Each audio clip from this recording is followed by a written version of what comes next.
आज तशी घटना आमच्या भुसावळ वकील संघामध्ये या ठिकाणी मागच्या आठवड्यात घडली होती। दिनांक 15 तारखेला आमच्या भुसावळ वकील संघाचे सदस्य ॲडव्होकेट विवेक आवारे यांचे एक पक्षकार होते पाटील म्हणून, त्यांची एक फॅमिली मॅटर त्यांच्याकडे होते आणि त्यांना वकील बदलवण्यासाठी ते नो ऑब्जेक्शन घेण्यासाठी संबंधित वकिलांकडे आमच्या विवेक आवारे साहेबांकडे गेले। त्यांनी नो ऑब्जेक्शन देण्याच्या आधी आपली जी काय फीस बाकी होती ती फीसची मागणी संबंधित पक्षकाराला केली। त्या विषयाचा त्या संबंधित पक्षकाराला राग आला आणि त्यानंतर त्याने आमच्या वकील साहेबांची कॉलर पकडली आणि त्याला मारहाण त्या ठिकाणी केली आणि शिवीगाळ केली। त्या ठिकाणी उपस्थित असलेल्या मंडळींनी त्या संबंधित व्यक्तीला पोलीस स्टेशनमध्ये जमा केलं। त्यानंतर पोलिसांची कारवाईसाठी पुढील ज्या गोष्टी होत्या त्यामध्ये फॉर्मॅलिटी पूर्ण करण्यासाठी आवारे वकील साहेबांचं मेडिकल या ठिकाणी करण्यात आलं। कानाला लागलेलं असल्यामुळे त्यांना पुढे जळगावला रेफर करण्यात आलं। संध्याकाळ झाली 6-7 वाजेच्या सुमारास आमची वकील मंडळी पुन्हा मेडिकल रिपोर्ट आल्यानंतर पोलीस स्टेशनला गुन्हा दाखल करण्यासाठी गेले।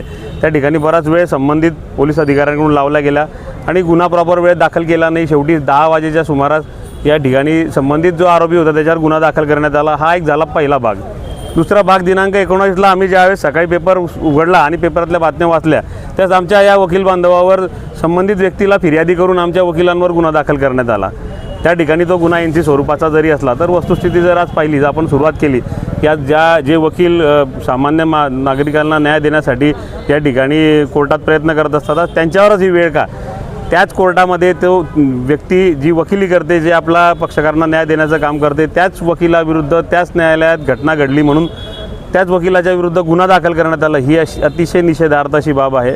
अशी कुठलीही घटना झालेली नसताना संबंधित पोलीस स्टेशनच्या मार्फत या पद्धतीने गुन्हा दाखल करण्यात आला आणि वकिलांना एक प्रकारे अनसिक्युरिटी फील झाली की जेणेकरून या ठिकाणी कोणीही पक्षकार कोर्टात येईल आणि वकिलाला मारहाण करेल, त्याला शिवीगाळ करेल आणि त्याला मारेल आणि वर त्याच्या संबंधित व्यक्तीवर गुन्हा दाखल होईल। गुन्ह्याचं स्वरूप एनसी जरी असलं तरी आज त्या एनसी स्वरूपाचा जरी गुन्हा असला उद्या जाऊन यापेक्षा मोठा गुन्हा या ठिकाणी घडू शकतो आणि कोणी वकिलाला आज हा हल्ला एक व्यक्तिगत विवेक आवारे यांच्यावर नसून हा संपूर्ण जिल्ह्यातील राज्यातील वकिलांवर आहे आणि इतिहासात आज पहिलाच दिवस आहे की ज्या ठिकाणी या संपूर्ण जिल्ह्याचं कामकाज या ठिकाणी बंद आहे। आम्ही संबंधित PIच्या विरुद्ध कारवाई करावी, त्याचप्रमाणे जो प्रलंबित ॲक्ट आहे ॲडव्होकेट प्रोटेक्शन ॲक्ट याची अंमलबजावणी करण्यात यावी, तो कायदा लागू करण्यात यावा, या सर्व मागणीसाठी महाराष्ट्र शासनाचे एक प्रतिनिधी म्हणून कलेक्टर साहेबांना आम्ही आज निवेदन दिलं आहे।